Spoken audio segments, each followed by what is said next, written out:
Good morning, everybody. So, this life is very short and also very beautiful experience. Many times I experience with people, many people in this society, they don't like this life. I heard many times people say, "Oh, I hate this life." When I hear that, I feel so bad. How people say this? Why people say that? Because they don't know the value of this life. I know you like your dogs, your cats, you love your animals, pets. Just imagine day you are returning from work in the evening. When you come to your house, you can see your dogs and cats are around. Did you see any cat or dogs? They are practicing meditation. Did you see that?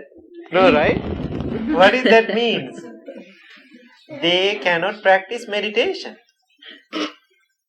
They cannot practice meditation. Can we teach them how to practice meditation? No. No, right? You're right. We cannot teach them. Maybe we can teach a little bit. So their mind is very limited. Sometimes we can train them for the certain things, but we cannot train them like as human beings. But look at today, how many people? I didn't ask you to come to meditation this morning. You thought, even today is so cold, gloomy, I want to go to meditation. That is the beauty of this human life. So you can make that decision, you can go and practice meditation. So I cannot believe why people hate this beautiful life. It is very short. There is no time. Just imagine if you truly know you are going to live like 100 or 200 years. If I truly know I am going to live 200 years, then what I am going to do, I am going to make a better plan. So my first 20 years like this, my 50 years like this, my 75 years like this, my 100 years like this, I will do all the fun. Then 200 years, I am going to die. Can you make a plan?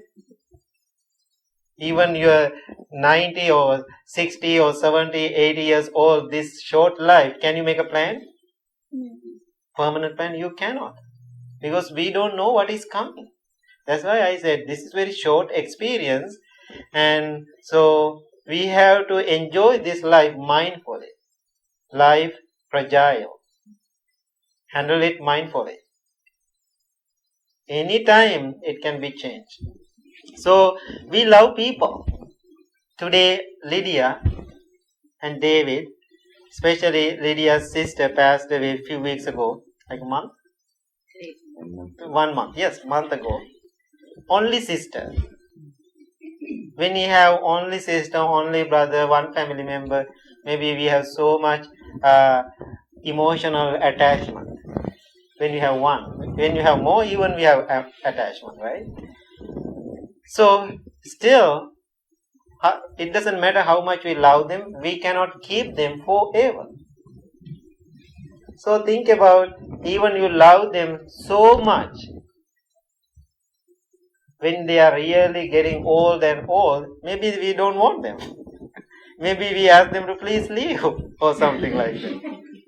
But emotionally, we need them.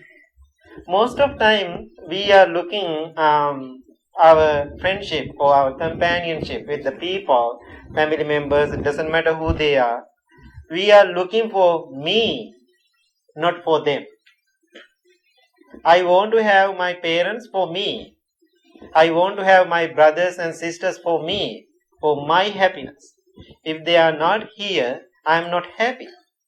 So always we have to think, I am there to help them, my life for them. If you can think like that, we can enjoy with other people. So we cannot live in this society forever. That is the whole message, beautiful message Buddha gave to this world. Why? He said everything is subject to change. The day we was born, the day we are dying, we can see it's like a big gap, long time, but it is not. The moment we was born to this world, and the moment by moment we are going away from this world. But we don't see it right away. We can see the finally, oh, somebody's dying. But the beauty of this life, everything is keep changing. So, Buddha said, don't worry if somebody is dying. No need to worry about it. I know emotionally we are sad, but we have to accept that. Always we have to, if you want to worry when they are alive. Right? After they are gone. So one time in this church, I did a funeral service. So for that funeral service, one of my students, he also participated, he drove with me. That funeral service, I know the person who passed away, I know a couple of years. She used to help the Blue Lotus Temple.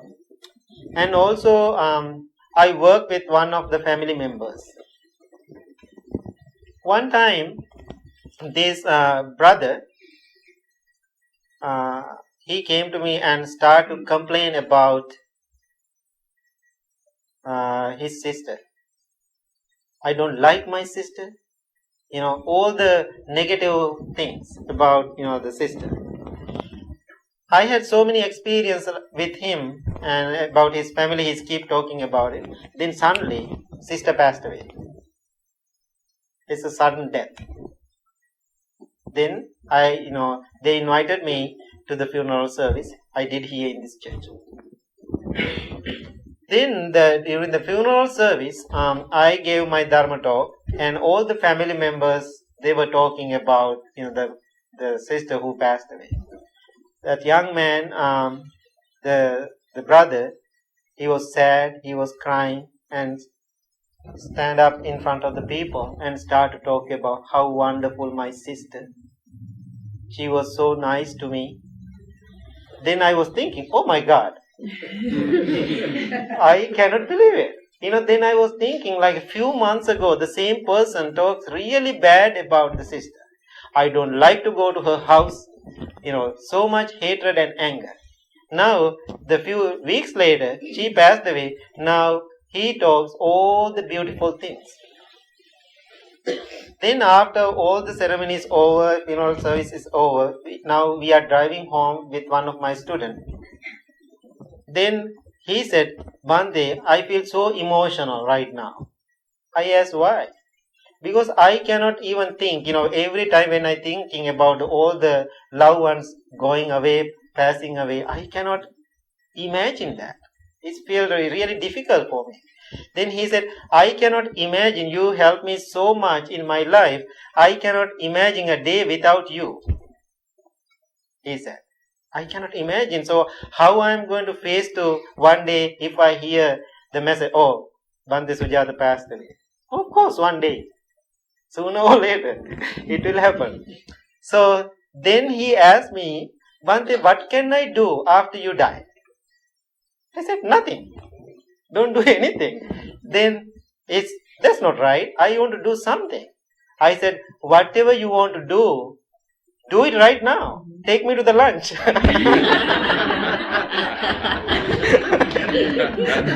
I said, do it right now. After I go on, I don't see anything. I don't feel anything. Then he said, that's really interesting. I said, did you see that young man? He talked about his sister. Then I shared the story with him. Then I said, my friend, if you want to say something good about me, my practice or my life, tell me right now. Then I can enjoy life with you. If you see something wrong with me, you don't like, tell me. Then I can correct them. So that is the way we both have to enjoy this life. Otherwise, after I gone, doesn't help. Then he said, anyway, after you die, I want to do something. Then I said, this is the deal. I said, after I passed away, what you can do, plant 10 trees somewhere. Then other people come and sit down under those trees and practice meditation with me. That's the wonderful thing you can do for me if you want to do something for me after my death. So my point sharing this story, the people who are passing away, they are already gone. Anyway, we all are dying. So enjoy the time. Even they are difficult family members. Try to make some time with them and try to live with them. Try to enjoy with them. Even little bit. Even they are difficult people. No need to spend whole time.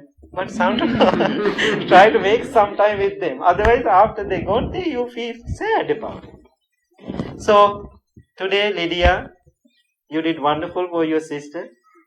And Monica, what is the last name? Pearson. Monica Pearson. So, I heard so many good stories about her.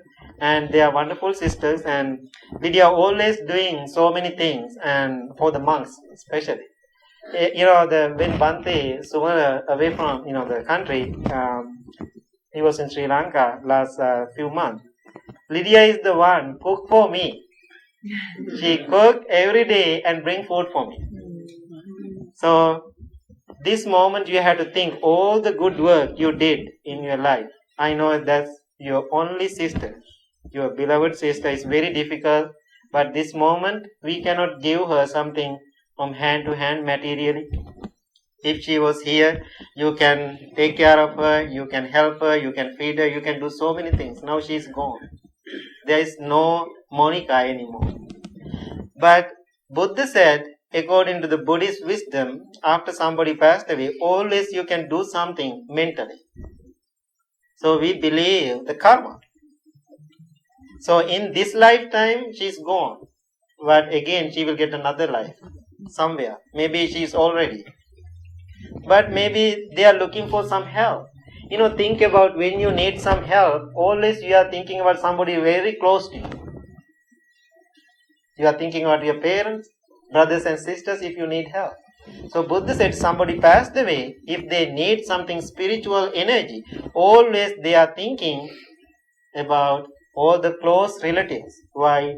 They have some close attachment and friendship with them. So you are the only one. Maybe she is thinking about you. So what you can do, always you have to accumulate something really good. What we did today, meditation, offer the flowers, light the candles, and all the good work we did.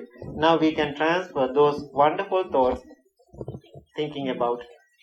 That's the best gift we can give it to departed one. Our Buddhist countries, if somebody passed away, we are doing, after 7 days, we are doing a ceremony. Inviting monks and offer the food and generate some good thoughts and transfer the merits for the departed one.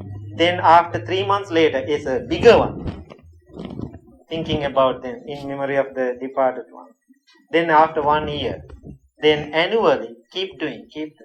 So in that kind of situation, what we are doing, we are not worrying about our departed ones, thinking about them, we are doing all the good activities.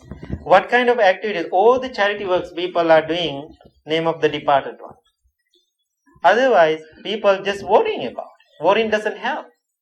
So always what you have to do now, thinking about your sister, do something good.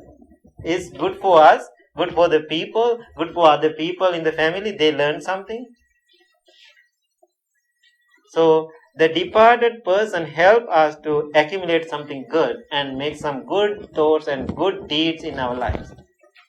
How beautiful, right? So I think this is a good lesson for everybody to think about life. Life is always changing. Think about, did you invite your family members? Oh, be my sister, be my mother, be my father, be my, the husband or wife. Did anybody invite? No, nobody invite. It's happened. Now after 80, 60, 70 years later, oh, I'm done with you. Please go. Please go and die. We never say that. It will happen. People come, people go. In between, we had to figure out this life. And also when you come to this life, we didn't bring anything. Did you bring anything like a television in one hand, the car in another hand? No, we just came to empty hand. But we are going with same way, empty hand. We are going away empty hand. But always we are carrying something we cannot see, we cannot touch. It is unseen. The power, how we live in this life. So the Buddhist word for that we call the karma. Karma means it can be good, it can be bad. It's totally up to you what kind of karma you want to accumulate in this life. So Buddha said, if you want to have a wonderful life, this life or next life, it doesn't matter. Create all the good karma, good karmic action to your life. How beautiful that. You have to teach your children to do something good always. So Buddha's main teaching, do good, avoid bad. That's simple. Do good, avoid bad. And purify your mind.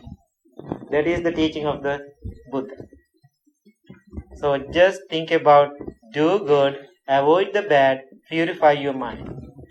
That is the teaching of. So today we accumulated wonderful good thoughts. The name of Monica Pearson. So now we can transfer. We can do the chanting all together, thinking about her, and we can send all the good thoughts of Monica.